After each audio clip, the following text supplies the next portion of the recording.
आज जो चीज हम डिस्कस करेंगे वो है आपके पास कूलम्स लॉ।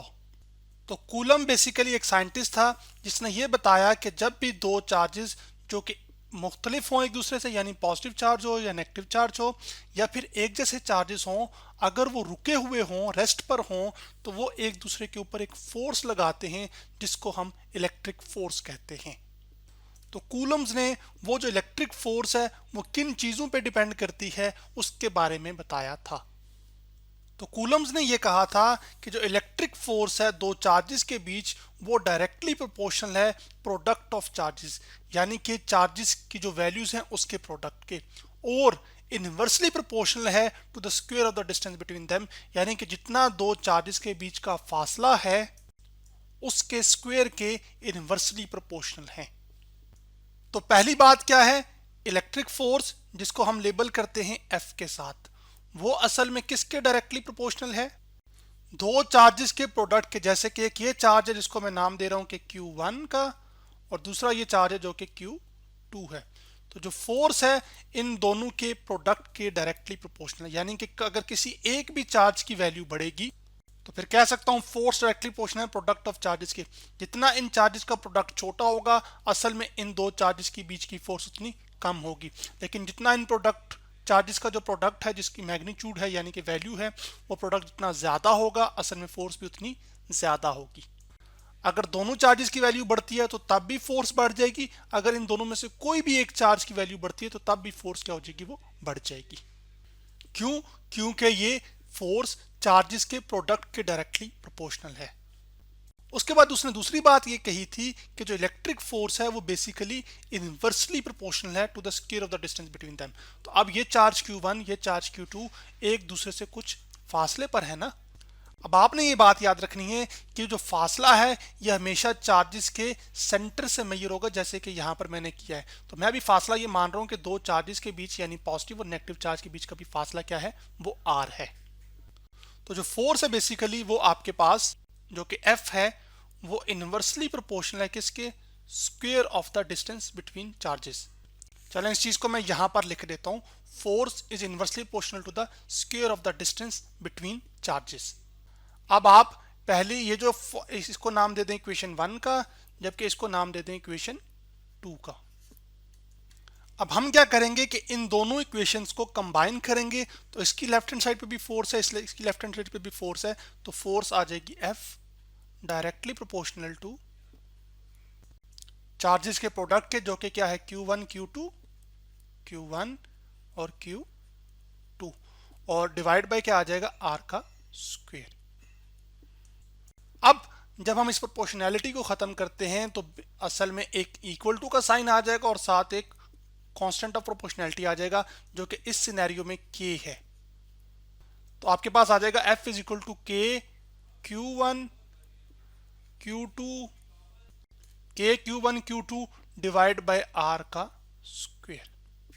तो चूंकि आपके पास K कांस्टेंट है और कांस्टेंट ऑफ प्रोपोर्शनैलिटी है, तो इसकी जो बुनियादी तौर पर वैल्यू है वो बेसिकली है आपके पास 9 multiply by 10 to the raise power 9 newton metre square per coulomb square. लेकिन ये वैल्यू सिर्फ वैक्यूम में यानी कि खला में है। अभी जो K है बेसिकली इसकी एक और सिंप्लीफाइड फॉर्म है जिसको हम यूं लिख सकते हैं K is equal to 1 divided by 4 pi epsilon naught. ये जो एप्सिलॉन नॉट है बेसिकली ये असल में आपके पास परमिटिविटी ऑफ फ्री स्पेस है, जिसको मैं आपके लिए यहां पर लिख भी देता हूं। एप्सिलॉन नॉट क्या है, permittivity of free space. Free space से मुराद बेसिकली वैक्यूम ही है। तो अब आपके जहन में सवाल होगा कि परमिटिविटी क्या होती है। तो परमिटिविटी बेसिकली ये प्रॉपर्टी होती है एक मीडियम की which reduces the force between two charges, यानी कि ये एक मीडियम की ऐसी सलाहियत है जो कि दो चार्जेस के बीच की फोर्स को क्या कर देती है, कम कर देती है। समझने के तौर पर आप यूं समझ सकते हैं जैसे ये दो चार्जेस है ना, तो इनके बीच में कुछ मीडियम होगा। जैसे भी मिसाल दे रहा हूं मैं, हवा है, ठीक है, तो हवा की अपनी परमिटिविटी होगी। इसी तरह अगर यही दो चार्जेस एक दूसरे से कुछ फासले पर पड़े हों पानी के अंदर, तो पानी भी क्या है, एक मीडियम है, तो उस फिर पानी की जो मीडियम है ना उसकी भी अपनी परमिटिविटी होगी और वो अपने ही अंदाज में दो चार्जेस के बीच की जो फोर्स है उसको कम करेगी। इसी तरह अगर यहां पर इनके बीच में कोई ग्लास होता, ठीक है। तो तब भी आपके पास दो चार्जेस के बीच में, क्योंकि मीडियम ग्लास है तो ग्लास की अपनी परमिटिविटी है, तो अपने तरीके से दो चार्जेस के बीच की फोर्स को क्या करेगी, कम करेगी। अब हमारे सिनेरियो में फ्री स्पेस यानी कि वैक्यूम, उसके लिए जो परमिटिविटी की वैल्यू होती है वो बेसिकली होती है epsilon naught is equal to 8.85 multiply by 10 to the raise power -12 coulomb square per newton per metre. Per का मतलब होता है हमेशा -1। तो जैसे जैसे दो चार्जेस के बीच का मीडियम चेंज होगा तो परमिटिविटी ऑफ दैट मीडियम भी क्या होगी, फिर वो चेंज होगी, जिसकी वजह से के की वैल्यू भी क्या होगी, वो फिर चेंज होगी। तो जब के की वैल्यू चेंज होगी तो इसका मतलब है दो चार्जेस के बीच की जो फोर्स है वो भी क्या होगी, वो चेंज होगी। क्योंकि परमिटिविटी का चेंज होना, उससे क्या चेंज होगा, के। और जब के चेंज होगा तो रिलेशन में आपके पास के की वैल्यू जब मुख्तलिफ डलेगी हर दफा, तो आपके पास जो फोर्स आएगी वो भी फिर क्या आएगी, दो चार्जेस के बीच मुख्तलिफ आएगी। ये जो कूलम्स लॉ है ये बेसिकली होल्ड करता है फॉर पॉइंट चार्जेस ओनली। अब पॉइंट चार्जेस का बेसिकली मतलब क्या है कि जब भी दो चार्जेस के बीच का जो फासला है ना वो उनके अपने साइज से बहुत बड़ा हो जाए, तो तब हम चार्जेस को क्या कहते हैं, पॉइंट चार्जेस। इसको यूं ही समझें जैसे आपके पास एक ये चार्ज हो और एक ये चार्ज हो, समझा रहा हूं। अब अगर ये दोनों चार्जेस एक दूसरे से कोई 10 किलोमीटर दूर के फासले पर पड़े हों तो वो एक दूसरे से कैसे नजर आएंगे, बिल्कुल एक पॉइंट की तरह। यानी कि जो चार्ज की सेपरेशन है वो बहुत ज्यादा है एज कंपेयर टू जो उसका अपना साइज है।